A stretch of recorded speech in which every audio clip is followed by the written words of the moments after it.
Coming off a bye week, looking to reset and turn their fortunes around, the Edmonton Elks return to the football field 17 days after their last game, welcoming the 2-2 Ottawa Redblacks to Commonwealth. The offense, they hope to continue to be able to move the ball downfield as they have, while some new faces on the D look to give needed improvements to the defense. Tired of moral victories, the Elks are looking to finally get in the win column in 2024. Elks Redblacks. It's Sunday Night Football in the Canadian Football League. But first, this is the Green and Gold Kickoff Show. Matthew Iwanyk, Jay Milne with you right here on EdmontonSportsTalk.com, on TuneIn, on iHeartRadio, as well as those watching on YouTube. Your thoughts always welcome.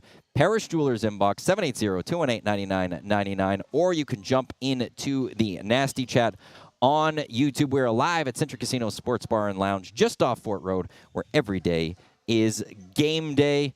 The daily special today being the surf and turf for $11.99. I crushed that before the show, so it was a delicious, delicious way to start the Green and Gold Kickoff Show. They also have the daily game day specials during every Elks game. An hour before to an hour after the game, you can get the cheese and jalapeno smoky for $14. A 6 o'clocker loggers on special, as well as game day drafts. That's just here at Century Casino Sports Bar and Lounge, where you can come on down, jump on the LRT, head to the game, watch the game, come back here, hang out with Jay and I with the post-game show, or jump into the games all around, which Jay's already done himself, and he's having a good start to the Green and Gold Kickoff Show. It's been a good day thus far.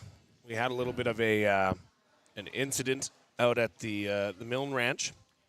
Horse had a little head injury that required some stitches, so I'm happy and thankful to report that I have won back half of the amount of money that was spent on said horse.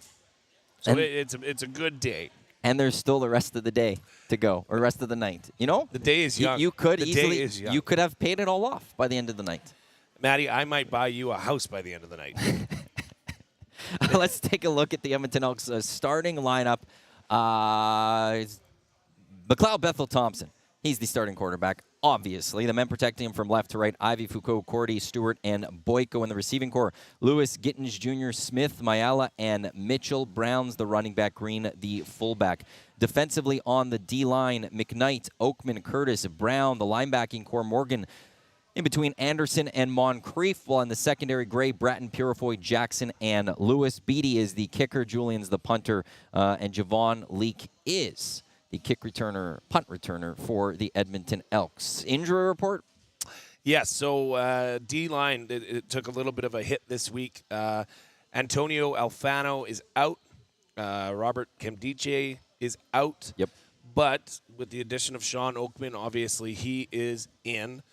So that'll be one to watch. How much of a, game changer he is in the interior of that line. And then it's nice to see Hergy Mayala back in the receiving core. So he is back in, draws into the lineup, and I really liked what he was doing before his injury. He was very consistent. I've been quite happy actually with the whole receiving core as a unit.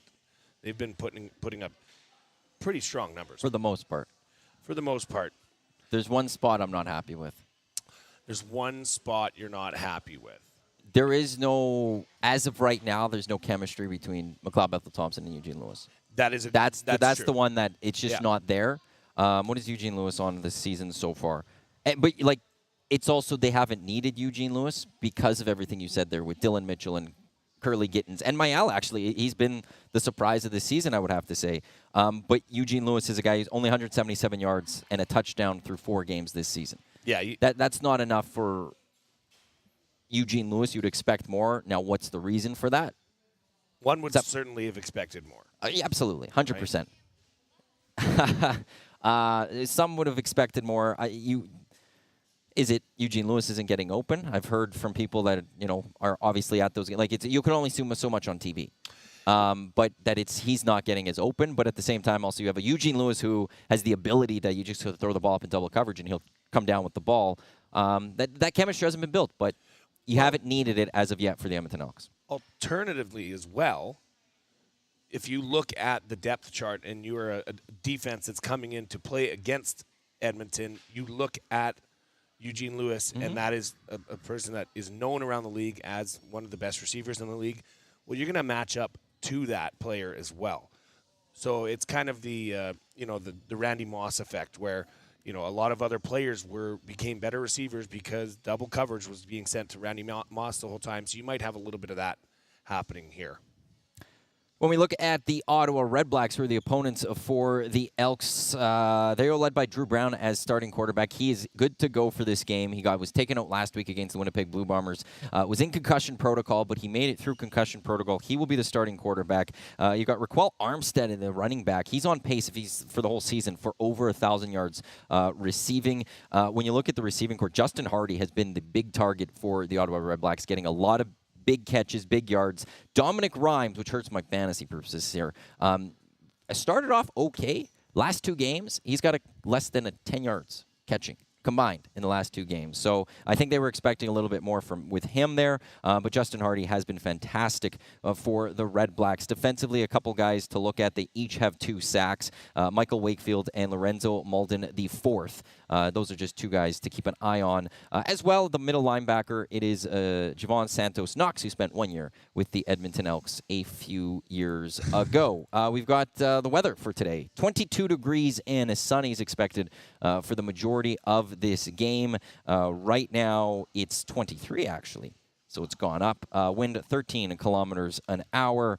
It was 30% chance of showers at one point, but I think that has kind of gone away. Right now, 20% chance, but nothing a little bit later. Humidex, 25 degrees. So I think a very nice football weather. Perfect. That's perfect football weather. Yeah. Go ahead. No, I was laughing because there was a fella standing right here, and it reminded me of the other guy that bodied you earlier when he was sitting so close to us, like he was sitting right there, and he's in a walker. So obviously Matt's not going to say anything. Well, so you were like almost touching. We were very close. So we have this table reserved at 3:30. So I usually come early. I set up somewhere else. I do some prep. Today I grabbed a bite. The wonderful staff here, got the table set up for us. So, but as I'm about to come up, he just sat there was a bunch of room over here, and he just parked himself he would have been on screen, I think. He would have. If on YouTube, you would have seen his shoulder right here, and I couldn't. He was very cozy, and it was a few minutes before the show, he finally got up and left. I thought maybe when I was going to set up equipment, that might have been the sign. I think he was here for the Corgi races, and now, Matt, we've got Extreme Day at Canterbury Park. What is going on here? There is a zebra race. Where's the zebra race? Top. Above the Corgis. There. See the Corgis? I'm looking at the Corgis. The Corgis are awesome. Look at them go. Aw. You got to meet my Corgi yesterday, Cooper the Corgi. I think he'd dominate in this race. Okay, I got to not look that way because I'm going to get sidetracked on this show. Back to the game. To come on at the Green and Gold Kickoff Show, we will hear from McLeod Bethel-Thompson, the quarterback of the Edmonton Elks. We'll get to our cool bet props of the game. Keys to an Edmonton Elks victory. Jay's got his prediction for the game, and we'll get to 3 stories momentarily here, but let's get to the question of the show today. You can text us 780-218-9999, or you can jump into the nasty chat with your thoughts. Does a win today by the Edmonton Elks bring you confidence the Elks are going to turn their season around? The options I have on Twitter: yes, they are better than an 0-4 club, or no, it's just 1 win. Jay, I'll throw the question to you first before I read the initial results that we have on Twitter. I voted no. It's only 1 because I personally, I need to see more. I need to see this team go and win 3 out of the next 4 games to say, okay, this is, and it's kind of a funny question because you could vote for both and be right. You could say, yes, because I agree. I feel that they are better than an 0-4 team. But I think, it's like multiple choice in high school when you had A, B, C, D. You had to choose the one that is the most correct. And the one that is most correct to me is no. It's only 1 win. But obviously, the fans would love it and take it. But the job's not done. There's still obviously more work. And we've talked about it several times before. And, Maddie, you've touched on it. Throughout the week as well, that there is a path to 500 football here, and that is why I answered no. Right now, 52% say yes, this team is better than 0-4, so that win today, if the Elks can pull it off, will give them added confidence, whilst 48% are with you, Jay, saying it's only one win, so it doesn't bring them confidence going in through the next few weeks. This actually leads in perfectly to the storyline.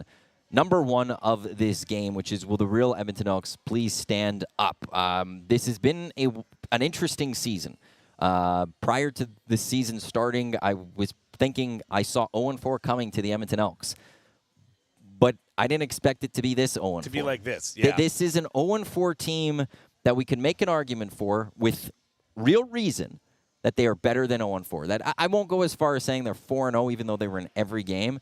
But this is a team that could easily be 3-1. This is a team that could easily be 500. They had just a couple of things not go their ways, many of which were self-inflicted. But they're 0-4 now. They're better, though, than last year. But you can only say for so long, yeah. Well, look at the stats. Look at the eye test. You know, it's at some point you eventually just have to get the victory. When you look at the record, though, of the 0-4 for the Elks so far, the combined record of the 4 teams that they have played, between the Argos, Als, BC, and Saskatchewan, they're 17-5. Strong opponents. That's very strong opponents. The Ottawa Redblacks, they're 3-3, or 2-2, I should say. Like, you're getting the only 2 teams without wins this season are the Elks and the Ticats. The Ticats are coming up in a couple of weeks. But to me, this is such an important game for me deciding who are the Edmonton Elks. Because if they get that win, to answer the question of the show, I will feel very confident that seeing Ottawa next week, seeing Ottawa a couple weeks later, and seeing how close the Elks were to the Riders in that first game, I see a path to 500, or worst case, maybe 3-5. Yes. Through 8 games of this season, so almost at the halfway point of this season. But if they lose, if they can't get the victory today, then it's a point of, and I don't care if it's a 3-point game, I don't care if it's a last-second rouge by the Ottawa Redblacks. If they lose today, there's no more moral victories. There's no more look at the stats. In the end, to me, then, no, you're an 0-5 football team. And today is a very defining game for the Edmonton Elks to decide who they are this season. Are they a team that's better than their record shows, like many believe that they are, as what we've seen, or are they their record?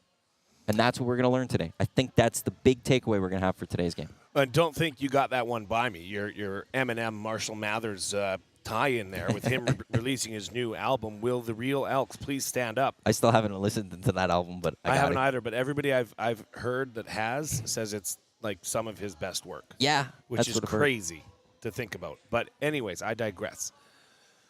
Ottawa ranks 8th in the league in scoring. Mm-hmm. The Elks are coming off 17 days of rest. Yeah. 17 days. If they do not do this now, today, win, they never will. This is a must-have game. There's no excuses. There's 0. 17 days rest. MBT, also, fun little fact, is 8-1 all-time against Ottawa. So he has performed well, safe to say, against Ottawa. Ottawa also, they don't take care of the football. We've been harping on the Elks of how they can't take care of the football and a turnover ratio and all that. Well, Ottawa's worst. They rank last in the CFL in fumbles lost in 6 and second last in the turnover ratio at -4. I've always made a big deal of the turnover ratio. You know that. I think that is a very simple glimpse and stat that shows where your team is, and it's pretty much on par with Hamilton or BC's at the top of the turnover ratio. It means something. The Elks have a -2 turnover ratio, so this is a perfect matchup for the Elks to start the turnaround of a season and start getting back in the win column. And like I said, if they don't do it today, I don't know when they could or will. And looking just at the next 4, naturally the Riders game is the one I would say if they're going to lose a football game, it might be that one. I can handle if the Elks go 3 wins in the next 4. 2-2 is not going to be good enough if you're going to try to salvage this season, especially when Ottawa's there twice and Hamilton's there. But also, I will throw this out there. When you take on a team in back-to-back weeks, sometimes it's very, even as much as we don't want to, maybe we're disrespecting, but don't want to respect the Ottawa Redblacks here, it's hard to beat a team back-to-back weeks. It's a difficult thing. And actually, it's a short week. They're playing on Friday. But if you are going to split this, you have to take the home game.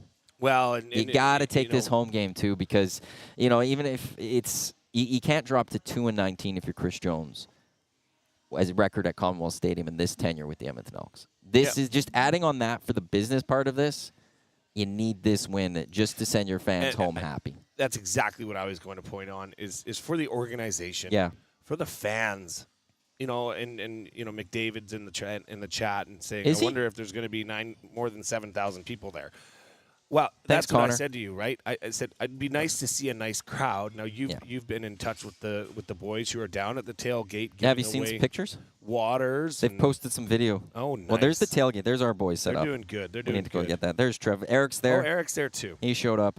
So having a nice crowd and then coming away with a win, I think could really mean a lot to the organization as well.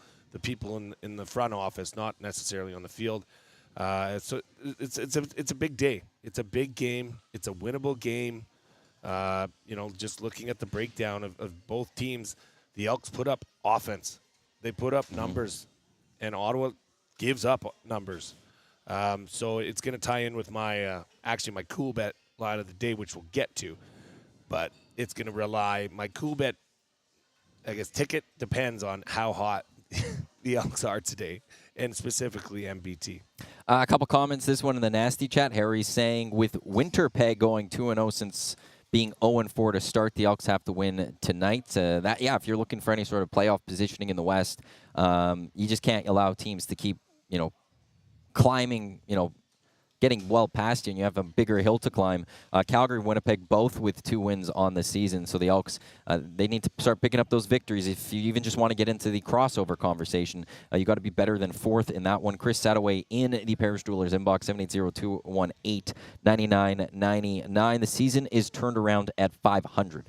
This is one game to that mark. So he's clearly on with you when it comes to the question of the show. You got to start somewhere. Got to show us more. Got to show more. I could live without 500. I could live without 500. If we're talking after 8 games, let's go halfway point of the season. That's 9 games. Who do they play after the BC? I'd be ecstatic with 500 after 8 games. So it goes Ottawa, Hamilton, Saskatchewan, BC, Hamilton. So they should 4-5. How are you if they're 4-5 after 9 games, halfway point of the season? Feeling good about that. I would be too. Feeling good because I think that you're giving yourself an opportunity to get the crossover. I think with that record. You've also would have eliminated a lot of the tougher games because afterwards you're going to have Montreal still, but you got Calgary's, you got Winnipeg's, you got Saskatchewan again, you got Calgary, you got Toronto. Like it's not this first schedule half of the season. So if you could be around that 500 mark, maybe you go 5-4 in the second half of the season. Your 500 ball club that puts you at 9-9. Yeah, you win your bet. Which is important. That. But then I think that puts you in a spot based on what I think Hamilton and Ottawa might be, that you can get that crossover. And Winnipeg still they're not impressing me. Like they go beating the Calgary Stampeders. I don't think Winnipeg's that good. That's a weird one. I don't think they're that good. I think they are what they look like. Yes. And the Elks aren't what they look like. It's weird. Until we find out how this game goes. Today's and that's where they lose, then it's they're 0-5. But they win. Yeah, they're a little bit better than 1-4, but to your point, see a little bit more. Let's get to our second story line of this game. As the Elks getting set to take on the Redblacks down at Commonwealth Stadium. Kickoff just after 5 o'clock, and then there's 2 newcomers coming to the Edmonton Elks defensively. One a familiar face, but on the defensive line, Sean Oakman coming after being released by the Toronto Argonauts late in the offseason. I think just before training camp, or was it during training camp? I think it was during training camp. Last season with the Argos, he had 27 defensive tackles, 6 sacks, a forced fumble. He is a two-time CFL East All-Star back in 21 and 22. And then he was with the Elks for 1 year. But Derek Moncrief, he's back with the team in the linebacking core. He's a 2-time CFL West All-Star. He's played a lot with the Saskatchewan Roughriders over a number of years. He has spent some time in the National Football League as well. These are 2 guys that Chris Jones is bringing in, hoping that, and Jason Shivers, that bringing in that could turn the fortunes of this defense around. Because Jay, so far this season, outside of the game, I think it was Montreal, the second game of the season, this defense hasn't been good enough. It hasn't, and I mean, you look at a guy like Moncrief coming in who sends Leon O'Neill Jr. to the practice roster. Obviously, they highlighted that at the strong side linebacker position, they needed help. And I would say that, yeah, that is a, whether Derek Moncrief is the answer or not, to be There's determined. experience at least there coming in. There certainly is. And it's you see that in Sean Oakman and Derek Moncrief. Sean Oakman's 32, Derek Moncrief's 31. Luchez Purifoy is also 32. So you're having some wise men show up in your defensive huddle, which could mean a lot. With Kemdiche being out, it's going to put a lot of pressure on Oakman. And I still don't understand how the Elks ended up with Oakman, but at this point, obviously they'll take him. So I hope there's not a locker room issue there, or because essentially Toronto just said bye. In his defense, then on that, Saskatchewan basically said bye to a lot of people last offseason, though. Yeah, true. There's a lot. They lost a lot of players, so maybe that's just the case that they didn't feel like the value that they were getting for him at whatever price he was getting was worth it. Yeah. And his, I don't want to say the Argos lost because they don't feel like there's a loss there, but that's the Edmonton Elks gain at this point. Well, and Sean Oakman, I mentioned and alluded to MBT being 8-1 all time against his career against the Redblacks. Sean Oakman's put up some pretty impressive numbers as well. He's had 13 tackles, 3 sacks, and 1 forced fumble in 8 career games against Ottawa. So, be great for the Elks if that kind of gameplay showed up today. And I think there is a lot of pressure on the defense. I mean, they lead the league. They lead the CFL in penalties against defensive penalties with 17. So adding maybe some veteran leadership to calm that huddle down, I think it's a win. This Elks defense, they're the second worst when it comes to stopping the run this season. Just slightly worse than them is the Winnipeg Blue Bombers. Is that you played defensively? Now, it wasn't your position. You were in the secondary. But is that on the linebackers? Is that on the front four? Or is that just easily it is actually just a combination of the front seven overall into stopping the run? Yeah, it's a front seven, problem. So now you've added 2 seasoned veterans, good players, to that front seven. You've changed, 30% of that front seven. So obviously that was addressed during the bye week and noted as an area of concern, which it is. So, yeah, that front seven, if they can get it together, and especially on that strong side linebacker, that is a very, very run-heavy position where you're asked to do a lot in terms of helping the run game. So, yeah, I'm very excited about the additions. I think that is going to, rectify that rushing problem. Hopefully it does, because that better. It has to, because that is a gash area for this Edmonton team. The teams know off tackles, something outside of the ends where a linebacker would be coming to pick up.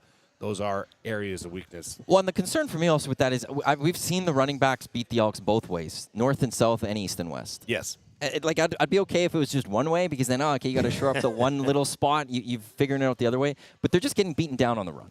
And it's not going to be easy today. I was mentioning Raquel Armstead a bit earlier in the stats he has. He's got 275 rushings through 3 games. He's over 1,000 pace rushing this season, which is a really good season in the Canadian Football League if you're going to rush that way. He's not going to be easy to take down. He's not going to be an easy player to stop for this defense. So Oakman and Moncrief, they're being thrown right into it with this front seven, into having to find a way to stop this. Maybe what benefits is that maybe you're not as worried about Drew Brown as much because he's coming off of the concussion protocol, and maybe he's not fully there. You can focus a little bit more on the run defense. But this is a concern that has shown up for quite a few games this season, and we'll see if Oakman and Moncrief could help solidify that with Jason Shivers. And then maybe that helps the secondary in some way, which, again, statistically,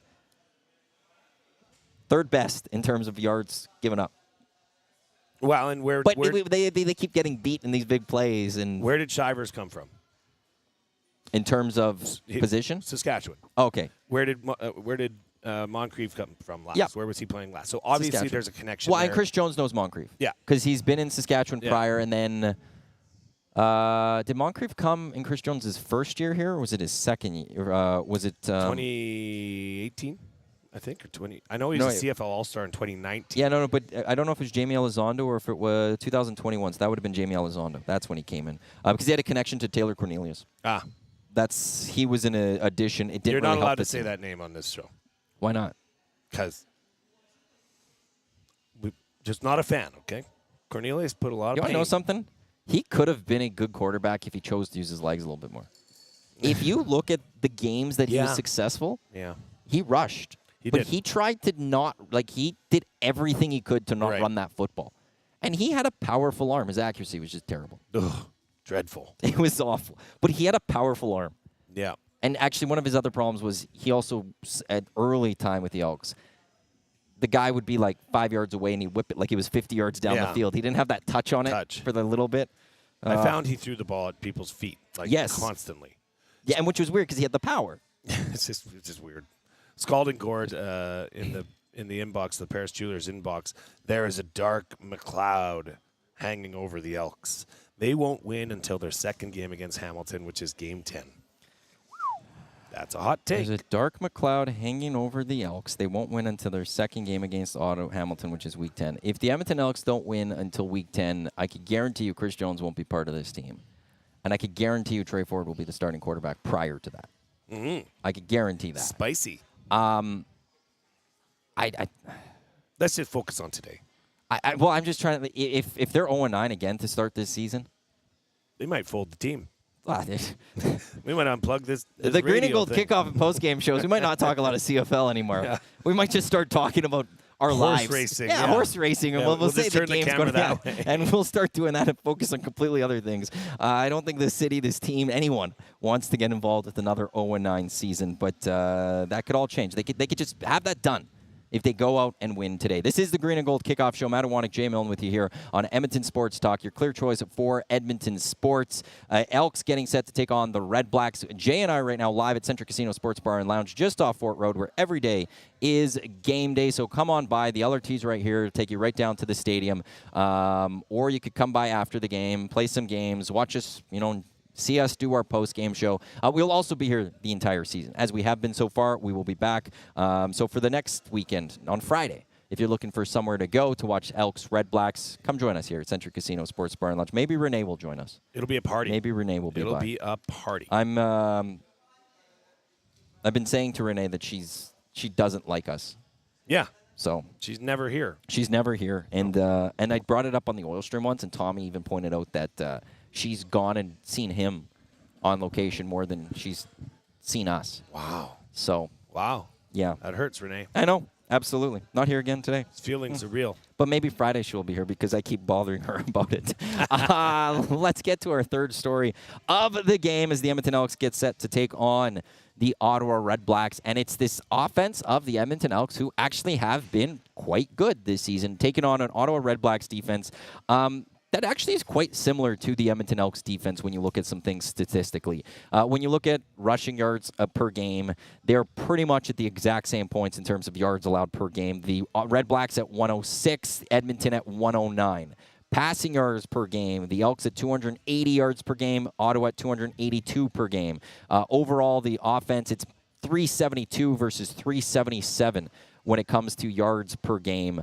So as much as we look at the Elks defense, know that they need to pick it up to be a little bit better. I'm sure in Ottawa they're saying the same thing about their defense. But if you're MBT, if you're Jarius Jackson, if you're the offense of the Edmonton Elks, you're probably looking at this, licking your chops a little bit going, there's some small improvements they need to make. But overall this season has been good. And if there's a game you could really set off and go forward with and put up some points, this is one of those games that you should be looking at going, we might be able to do something. It's been good. They have been. It's been 354 yards a game average. Yeah. They're the fourth best offense in the league. That's pretty darn good. They're missing a major point, though. Rushing?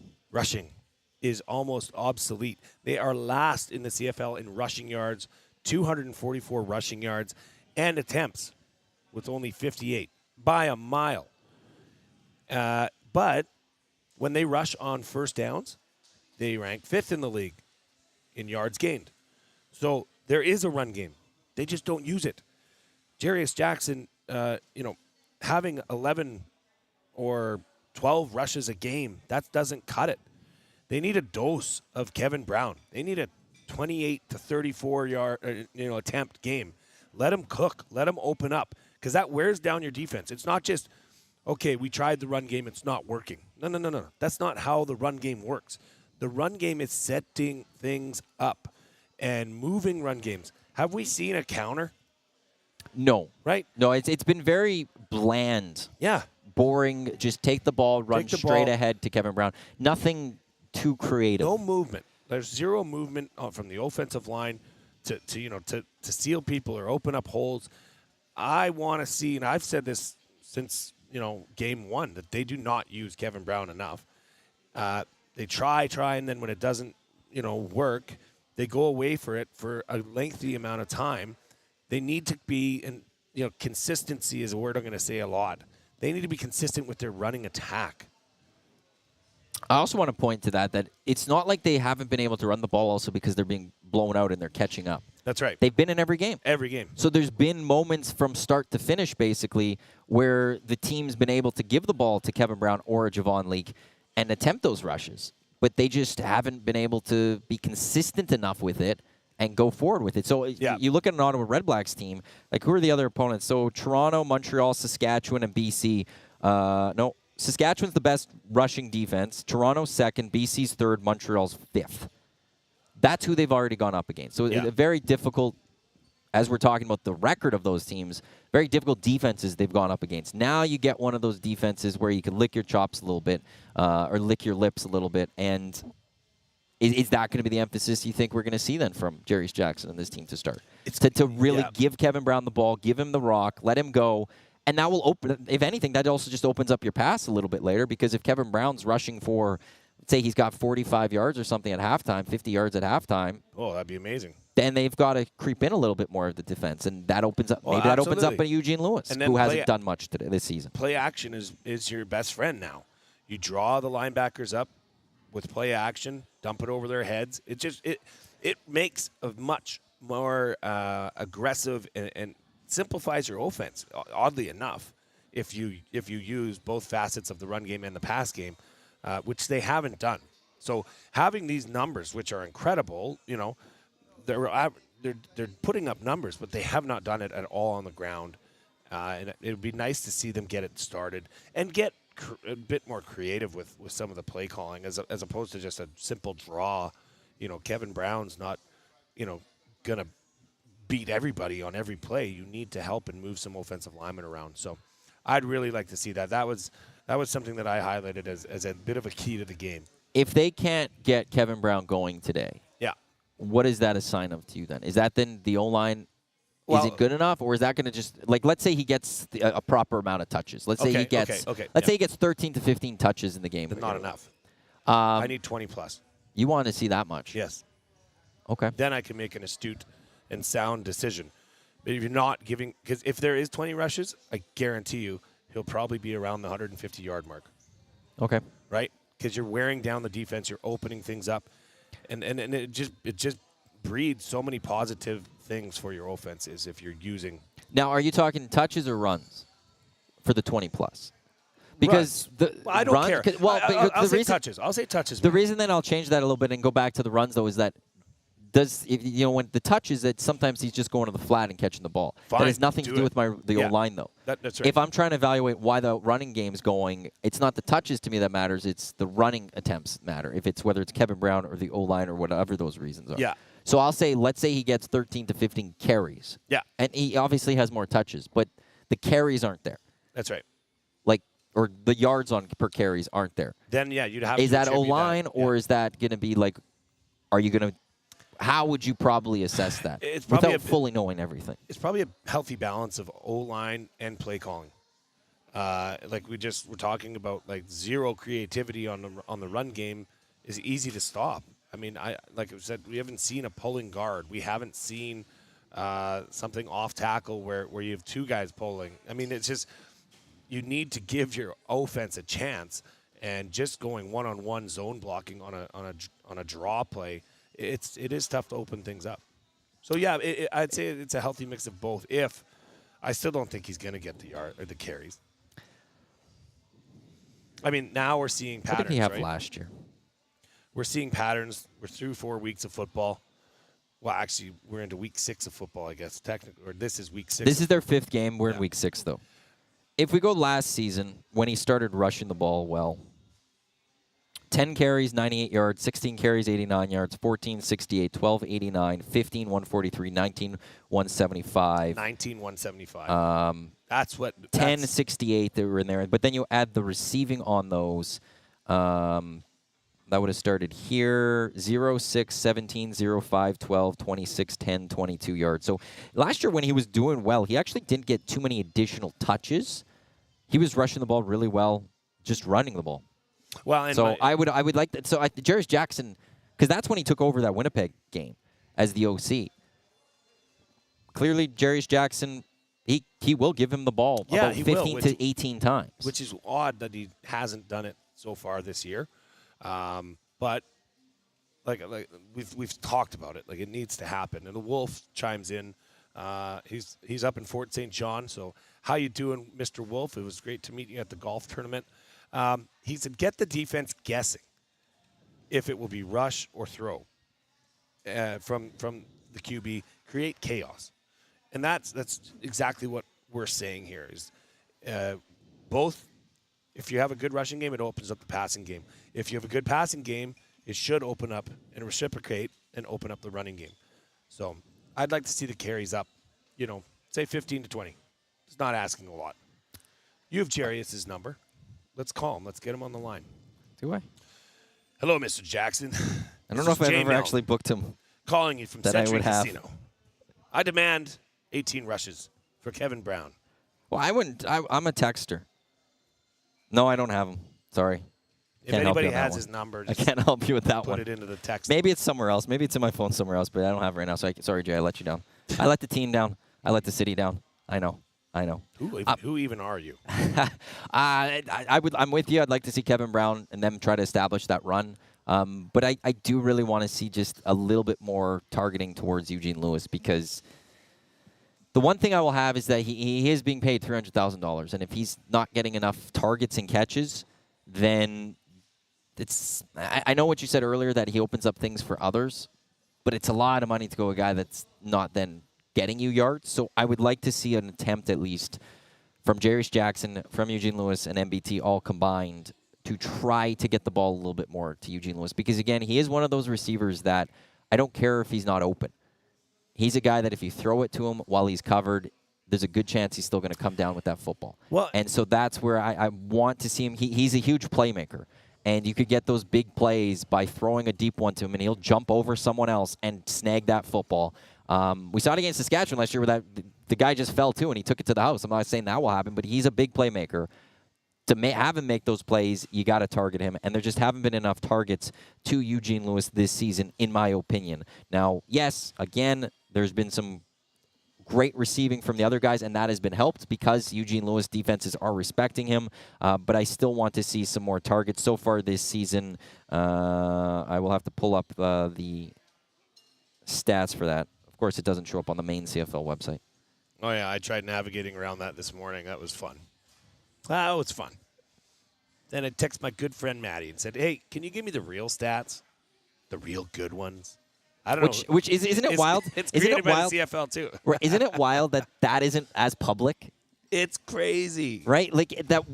There's actually some amazing stats for the Canadian Football League. But for some reason, the Canadian Football League doesn't go to their fans and be like, here you go. Here are all these amazing stats we have. It is. Like, if you're a CFL sports junkie, you would want to read this before bed every night. Like, it's that good. It's so deep.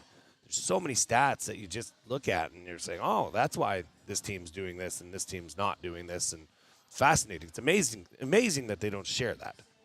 27 targets this season for Eugene Lewis, which puts him 23rd, tied for 23rd of receivers in the Canadian Football League. Which is crazy. I'd like to see that higher. Curly Gittins has 35. Dylan Mitchell has 29.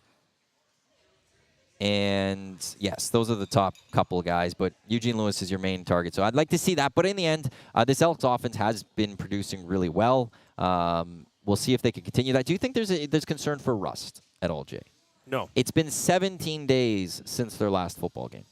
Nope, I don't think so. I think they've had a good full week of practice. They've had a full week, which they haven't. They were robbed of that twice. Did you ever feel rust? Because you would have had, you generally with the Bears would have played every week, but you have a bye week in there every so often, right? Like a week off, so you'd have 2 weeks. Like you. Yeah. Did you ever feel? No. No. No. In fact, you're like excited to get back into real action. You're sick of pounding, your teammates over and over again and going through the reps and going through the motions. I don't really. At least for me personally, I never felt rust. I don't think. I mean, they've had 17 days off, if and good practice time too. This week they've had a lot. Like that's they why would have had a lot of practice time this week. Really overarching theme here is this is the game to get. I think they would have been back on the practice field on Sunday. Yeah, they were. So I mean that's a full week. 6 days of practice, and that's got to help. Because very short turnaround from Toronto to BC. Yeah. It was the Saturday to the Thursday, and you've got to fly home and then fly too. Yeah. So then we were talking about the hang-out on Friday, just those mandated days off. So there would have maybe been one real good practice day. Crazy. And they've had 5 this week. They've had a lot, right? And there's a lot that the coaching staff could then, and look, for Chris Jones and Jason Shivers and Jarius Jackson, through the bye week, I'm sure they watched a lot of film. Yep. So they would have come with a lot of things that they would have been fully prepped on to come with those guys ready to go. And so hopefully they took advantage of that. I will say that the only thing with the rust, hopefully that if there is some, they could shake it off really quick. You just don't want to all of a sudden be down 10-0, 2 possessions into the game or something like that because you're shaking off that rust. Hopefully they could get by it really quick. Let's get into the Paris Jewelers inbox, 780-218-9999. Stampater, have a general feeling of dread about this game. Elks have lost way too many easy wins to have much confidence. All I ask is please use Brown 20 times. So he's in your favor. And he texted that in before you were speaking on that. So Stampater was on that a bit ago as well. Scalding Gord back in. Elks will score 4 TDs but still lose. But don't worry, it'll be another last-minute mistake. Ugh. Oh, boy, Scalding Gord. Also, I'm confused, Matt. You always said Ford was doing well when he used his legs, but the coaches didn't game plan it that way. But you put the blame on Cornelius for not using his legs. Am I remembering this wrong? I don't think I ever said that with Ford, that the coaches didn't game plan it that way.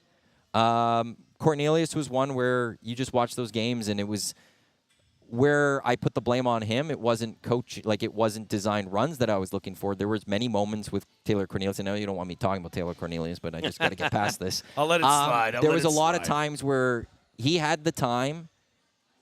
He was a chance to go through a couple progressions. It wasn't there. You saw open field, and you go, run, Taylor, run. And he chose not to run. Yeah. And it was the games that he actually ran when things were breaking down or the pocket broke down. He was sneaky fast, actually, where the Elks did very well. And it was the games. There was actually a situation I remember one year was Ottawa, home and home. And I think the first game out in Ottawa, the Elks won, and he rushed for a lot of yards in that game. He was mobile. He was moving around. They won. And I thought doing the pregame show the next week, I went, Elks got this. They just needed, Steve McAdoo and Cornelius, they just needed to get him to use his legs, and they will got this. They've got this. And that game, Cornelius was a pocket quarterback, and he never left the pocket at all, and they lost. So Taylor Cornelius, that was on him. The decision was never there by him to go run when he absolutely needed to. Sometimes quarterbacks need to run. MBT's ran last game, if I'm not mistaken, against BC. He had that big run at one point. He has a real capability of doing the Dan Marino, the John Elway helicopter jumping over people, and don't do that much. Oh, yeah, he did that jump over. Yeah. But it's at times quarterbacks know that even if you're not the most mobile, you do have to just leave the pocket. There's times you can just take it, and you have to. There. And Taylor Cornelius, he just never did that. So that's where I'll go with that one. I wonder who in our office at EST is sneaky fast. I think Eric would be sneaky fast, and you maybe, but I don't think I'm sneaky fast. I think I just in general, I would, if we had to rank who would be the fastest in our office, I think I would be kind of closer to the top, just based on my build. Yeah, I think you'd. So I wouldn't be sneaky fast. I'd say it would be a common. It would be up to Zach and Dusty for who's the slowest. I think. I wonder if there's somebody that just can't run. Like I could see maybe like Eric, he just can't run. Like he doesn't. He can like, run a little bit. but he'd be sneaky fast. What are we considering fast? Like, I'm like a 5K runner. I know I could outrun anyone in our office 5K. Yeah, I mean, like we're talking about a 40-yard like a 40 dash. Seeing, I don't think I'd be the best at 40. I have the distance. I don't have the immediate explosion. I would say. Okay. All right. Well, we'll have to figure it. We'll have to find out. We'll have to do that big combine. Talked about that we were the going to EST do. combine. And you have the place for it. Yeah, you do. Do it all there. We could absolutely do it all there. Could even do swimming challenges. Swimming sprints. Swimming is so hard. I used to love it as a kid. Like it was easy. And then you go in as an adult and you go, oh man, that's difficult. Oh, like swimming. People that swim like for an exercise. It's crazy. Dan Kepley jersey at Commonwealth. Lovely. Dave Jameson tweeting that. out Dan Kepley jersey that someone has at Commonwealth Stadium. That is one of my favorite things to do when at any sporting game, but at Elks games, is looking down into the seats and finding the not so new ones. Right. Finding those ones, which is like absolutely a Warren fantastic. Moon or a Tom Wilkinson or a Brian Kelly. Ooh. Number 70. This coming out. We got to get to our cool bet props of the game. We're going to hear from MBT shortly here, and then our keys to an Elks victory. Chris Edwards, who's one of the producers of TSN and the broadcast, he's clearly walking the Edmonton Elks tailgate. He did a tweet of it from an hour ago saying the Elks may be 0-4 thus far, but they're winning in the tailgate party category. Might be the best in the CFL now. Clicks to that. There have been a lot of other teams around the CFL that have done the tailgating for a while and have done well, but to now maybe say the Elks are the best, well done. And I'm going to have to say, I think, like Jerry Haraxian, Spirit of Edmonton, well done to you guys. Jason and Andrea, who are nasties. Yes. Good job. Elks Herd and Turf District, Friends of EST, good job. But great. Ultimately, I think what changes this, Zach to come and YouTube Trev and the tailgate, and all of a sudden they're being said as this is the best tailgate in the Canadian Football League. You can't help but think EST had something to do with that, Matty. You can't help but think that. We cracked open the first 6 o'clocker loggers when the Oilers were in Washington. That turned the season around. Things have been the tailgate now all of a sudden is considered the best in the Canadian Football League. This season we have Zach to come and YouTube Trev there. That's not a coincidence. That's just what EST does. You know, dating back to 2023, I found this interesting, Matt, and it's scary at the same time. For Elks fans, that is. Dating back to 2023, the Elks have dropped 4 straight at home, going back to 2023. But this year in 2024, all 4 teams have won coming off the bye week. So teams coming off the bye week are 4-0. Yeah, and since October 21, the Elks are 0-5 coming off a bye week. That's terrifying. So which one is Something's got to give. Something's got to give. Which one is it going to be for this game? I think it's going to go to 5-0. Let's go to the Edmonton Elks, Ottawa Redblacks cool bet line of the day. The Elks are minus 222 on the money line. The line, I think it was 3.5. Right now it's minus 4 for the Edmonton Elks. So they're over a field goal favored in this game. I don't know at a field goal I'd be under 2.5. I would be You're very torn confident. on that line? I'd be 4 is a little. Oh, it did change. It was 3.5. Yeah. Actually, well, anyways, you're like 3.5. You're gonna like your 4. cool bet line of the game. I'm torn between 2. Okay. But let's try to help you. The one that brought me to the dance is MBT passing TDs over 2.5, and that's plus 150.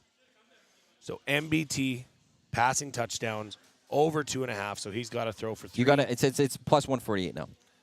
Odds changer. Jeez. Yeah.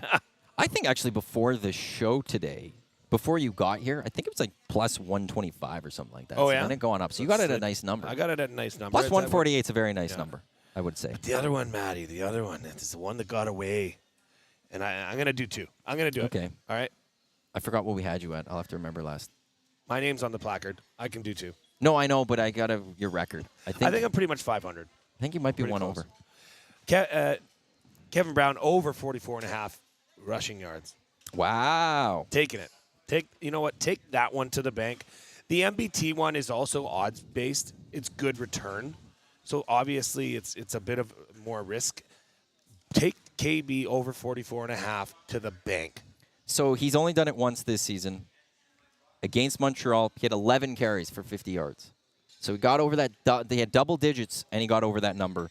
The other 3 games, 7 and 6 carries, respectively, 23, 27, and 40. That's funny. So the more carries, the higher rushing yards and he gets. Actually, the last game against BC, his 6 carries, 40 yards, he had a 6.7 average. Yeah. And they didn't give him the ball more. His average is middle of the pack in the CFL. That's not bad. Give Kevin Brown the ball. I'm looking at Dylan Mitchell. Over 74.5 receiving yards. When you look at Dylan Mitchell's season this year, through 4 games, he's accomplished that 3 times. I like this 93 yards, 120 yards, 81 yards in weeks 1, 3, and 4. The one game he wasn't able to get 75 yards or more was week 2 against Montreal when he put up 61. And he also dropped, like he would have had it actually if he caught the football and didn't have the drop. So there's a guy, there is a connection there with MBT. He's averaging probably about 5 to 6 catches per game. And when he catches that ball, they are for big yards. So when I'm looking at Dylan Mitchell, over 74.5 receiving yards, that's what I like. Coolbet.com if you're looking to sprinkle a little action on this game before it kicks off in about 11 minutes time. A little spice to your Sunday night, Matty. I'm telling you, take KB to the bank.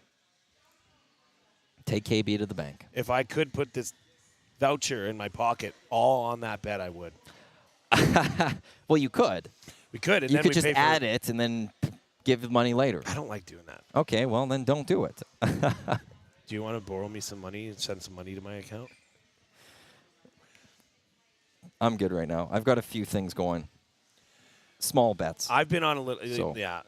I got to get that up. I get it back. Let's hear from McLeod Bethel-Thompson. He spoke with the media a couple days ago. And then when we come back after hearing MBT, we'll get to our keys to an Elks victory as well as our prediction. McLeod Bethel-Thompson with the media earlier. Let's talk heat first. You're a California guy. It gets hot there, obviously. How are you dealing with things this week? Oh, it's wonderful. I really enjoy it.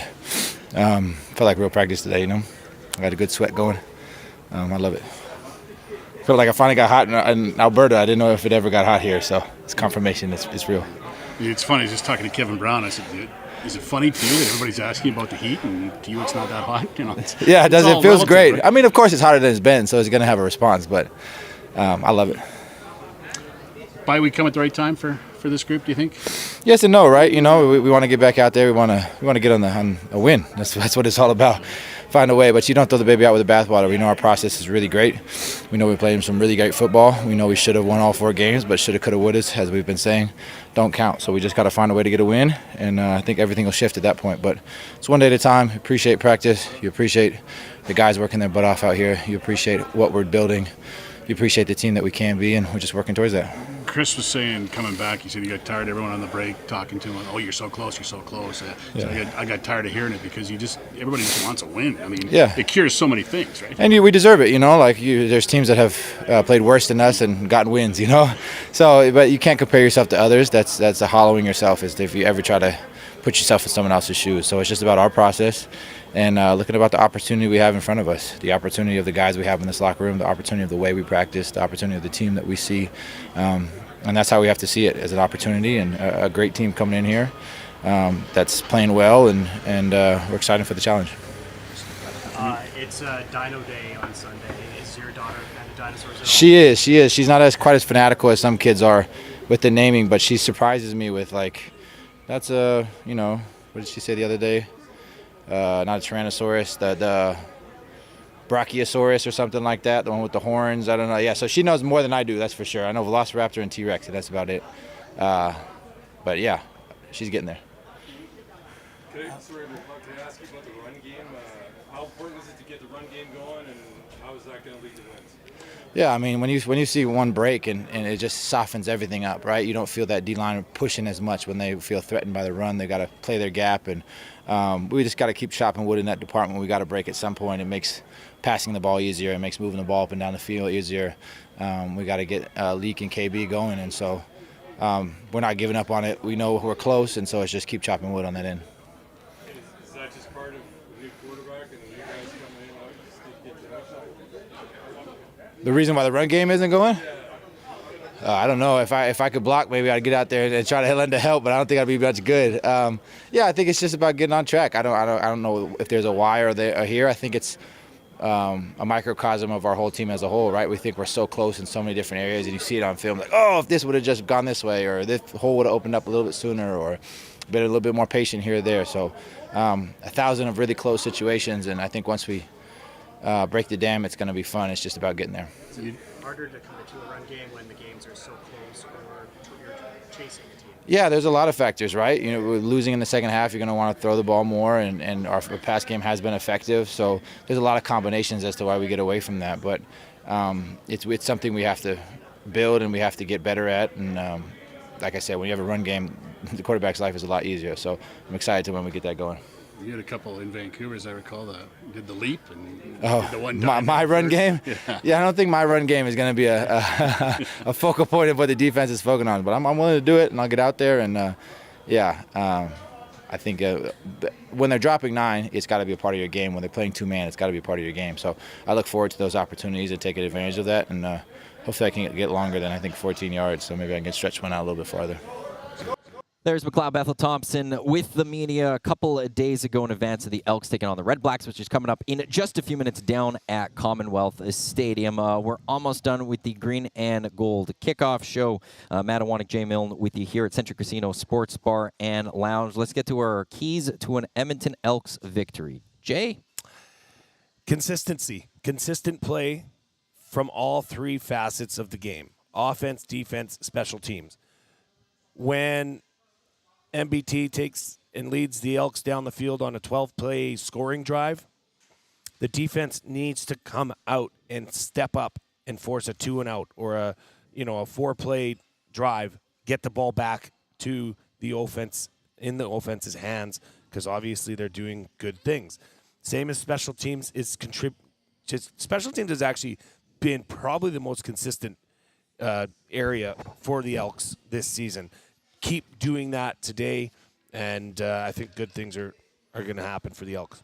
My key to an Elks victory, as much as I would like to go defensively and clean up the mistakes and stop the run and Raquel Armstead, I'm going to look at the offensively still though and go, I want a balanced offensive attack. I think to what you were saying earlier with Kevin Brown. Me too. If you get Kevin Brown going and you get a nice attack and you get a nice mixture of running and passing, I think you're going to be able to see a lot of points scored on this Ottawa Redblacks team. And then to add on to what you've added about then the defense, if they could come out and not just give up a touchdown right away, we should be looking at an Edmonton Elks victory. It feels like today should be the day.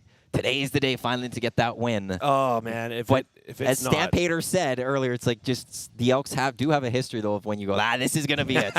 They don't get it done. But I will go with a balanced offensive attack. That will be the key to an Elks victory. Do not rely just on the pass. Open things up. Get Kevin Brown involved, and everything I think will be a lot easier for the offense. And also with that, if you do get a running game going, you eat up the clock. Yes. And so time of possession could go in your favor. You also let the defense rest. There's just a lot that goes into it, so the balanced Good attack. things come from a running attack. Your prediction, Jay, for this game?